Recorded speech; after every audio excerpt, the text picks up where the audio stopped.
ख्वाजा आसिफ साहब, हमारा आपसे एक इल्तिमास है, आप बराए मेहरबानी अपने अल्फाज की अदायगी ठीक कर ले, इसको पार्लियामेंटेरियन ज़बान इस्तेमाल कर ले। असम्बली में हम बैठे हुए अपोजिशन में ज़रूर हैं, पर हम आपके ग़ुलाम नहीं बैठे हुए हैं, हम आपके मुजारे नहीं बैठे हुए हैं कि आपकी जुमा खुतबा की तरफ जो कुछ बोलो हम उसके सुनते रहें। जब बोलो तो बराए मेहरबानी इतना कर्ज करो कि फिर सुन के जाया करें। कल क्या हुआ असम्बली के स्पेशल कमेटी की बातें कभी पार्लियामेंट के हाउस पे नहीं उठाया करते, लेकिन आज आपने इब्तिदा कर दी तो ये मुनासिब नहीं है कि हम उसको पूरा ना बताएं।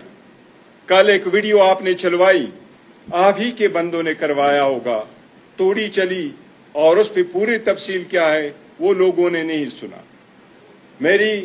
हमारी पार्टी की, हम सब अपोजिशन की, बावजूद इसके कि आप लोगों के बैठने पे स्ट्रांग रिजर्वेशन से दिल पे पत्थर रख करके हम सब कुछ के बावजूद न धरना दे रहे हैं, न प्रोटेस्ट कर रहे हैं, न रिजाइन कर रहे हैं, न वॉकआउट कर रहे हैं, हम बैठे हुए हैं इस फोरम को कि इसको हमने मजबूत करना है और आप जैसे लोगों का रास्ता रोकना है हमने।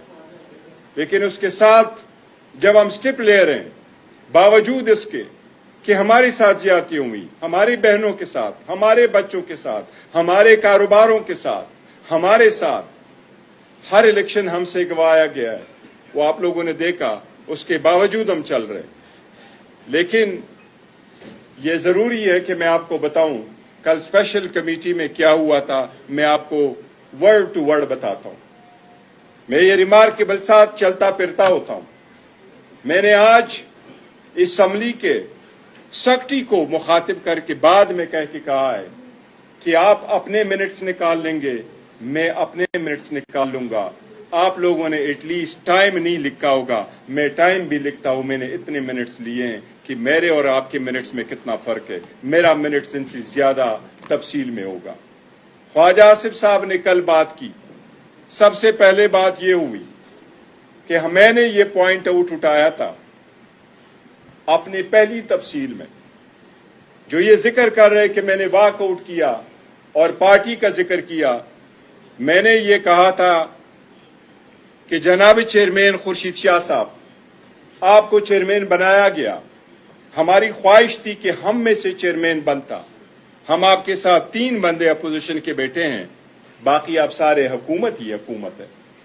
लेकिन ठीक है, आप चेयरमैन बने, हमारी लोगों ने आप ही को मुंतखब करके नॉमिनेट और प्रपोज और सेकंड किया, हमें आप पे कोई एतराज नहीं, आप रहे। बट ये लेगेसी आपके कंधों पर है, इसको कैरी फॉरवर्ड करें। मैंने कहा स्पेशल कमेटियां पहले भी बनी हैं, लेकिन इस मर्तबा जो स्पेशल कमेटी बनी है ये बिल्कुल यूनिक है और वो बाकी से डिफरेंट इसलिए है। ये कमेटी बाकी से डिफरेंट इसलिए है कि इस कमेटी में पार्लियामान में मौजूद हर सियासी पार्टी का हेड मौजूद है, इसलिए ये कमेटी 25 करोड़ अवाम की नुमाइंदगी करती है। मैंने रिक्वेस्ट की कि इसके टर्म्स देके, ये जिस टर्म्स के लिए भेजा गया है उसमें से एक टर्म जो हमने ऐड करवाया था कि पार्लियामेंटेरियंस के बारे में भी आप ये एक टर्म डाल दें। कुछ पार्लियामेंटेरियन के अल्फाज की अदायगी पे लोगों का इतराज होता है, मैं इसलिए डलवाना चाह रहा था। कुछ पार्लियामेंटेरियन सारे अच्छे हैं, लेकिन आपकी प्राइवेट लाइफ भी समटाइम पब्लिक लाइफ के डोमेन में आती है। अल्फाज बड़ा वजन रखते हैं, किसी को गलत अल्फाज से मुखातिब करना भी नामुनासिब है। तो मैंने इसलिए पार्लियामेंटेरियन का रखवाया था कि उनकी भी कोई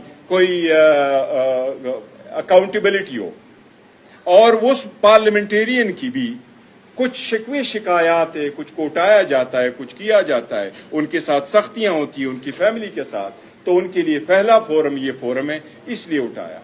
तो मैंने ये अर्ज किया कि ये कमेटी न तो हमारे अलायंस की है, और मैंने कहा ख्वाजा साहब और सबको कहा कि नहीं, ये कमेटी हमारी ट्रुथ कमीशन है कि हम इस डिस्कशन में जाए कि किस हुकूमत ने कितना अच्छा और कितना बुरा काम किया था, किस हुकूमत ने लोगों को ज्यादा सताया और किसने कम सताया, किसने एक दूसरे के पास ज्यादा किए। तो मैंने तो ये रिक्वेस्ट की थी, बराए मेहरबानी इसको असल इशू की तरफ ले आएं और आप असल इशू पे बात कर लें। फिर ख्वाजा आसिफ ने जो इस पे एहतजाज किया, मैंने उसको मिसाल दी कि नेल्सन मंडेला ने अपार्थाइड खत्म होने के बाद इस्तीफा दिया था, उसने अपनी बीवी को डिवोर्स किया था।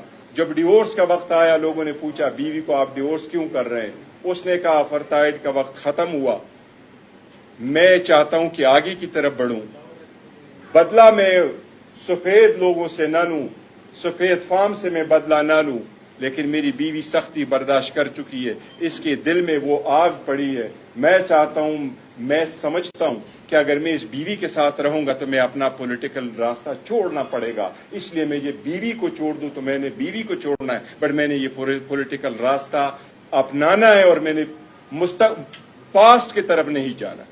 मैंने कहा ख्वाजा आसिफ साहब, आपसे हमारी बड़ी तवक्कुआत है, हम आपकी बड़ी इज्जत करते हैं, आपसे हमारी तवक्कुआत है, लेकिन अगर आप इतना दिल नहीं रख सकते कि आप हमारी बात को खुल के सुने कि पार्लियामेंट के बारे में, पार्लियामेंटेरियन के बारे में कोई बात करे, अगर आप नहीं सुनते तो मेरी आपसे दरखास्त है, आपका इस्तेकाक है, आप स्पीकर साहब को कहें कि आपकी जगह किसी और को नॉमिनेट कर दे। हमारी ख्वाहिश ये है कि तुसी रहो, आपने रखना है जरूर है, लेकिन ये अगर आपने नहीं रुकना तो आप उनको इस्तेकाक है। ये हमारी कल डिस्कशन हुई थी, जिस अंदाज में उसने पेश किया, जो अल्फाज उसने KPK के वजीर आला की इस्तेमाल किए, हम उसकी शदीद मजम्मत करते हैं। मैंने कल 2 लफ्ज और इस्तेमाल किए थे ख्वाजा आसिफ साहब के लिए। मैंने कहा ख्वाजा आसिफ साहब, मेरी आपसे इल्तिमास है, हेट फिगर ना बने, स्पॉइलर ना बने, न पार्लियामान में न असम्बली में। वो लोग अल्लाह के रहम के तलबगार होते हैं, उसको लोग रहमदिल समझते हैं, जो लोगों को जोड़ते हैं, वो नहीं जो लोगों को तोड़ते हैं। 40 साल का करिया जो लोग बिल्टअप करते हैं, फकत एक दिन की गलत काम से वो करिया ड्रॉप डाउन हो जाता है, वो खत्म हो जाता है। हमने अगर आगे बढ़ना है, ये सख्तियां कम करनी है, ये तनाव कम करना है, इस मुल्क को बेहतर करना है, इस शकीन को मजबूत करना है। और मैंने सुबह भी यही कहा है कि इसके लिए पर्सन स्पेसिफिक लेजिस्लेशन ना करें। आज मैंने सबसे पहले ये कहा है कि काजी फाइसा साहब से रिक्वेस्ट की है कि आप भी ये ट्रेंड सेट कर ले, आपको जो भी एक्सटेंशन दे, आपके लिए जो भी लेजिस्लेशन करे, मरकज आप ही है, अदलिया से आप इब्तिदा करें, कोई करे न करे। आज आपकी तवक्को है कि आज ही आप ऐलान करेंगे, प्रेस करेंगे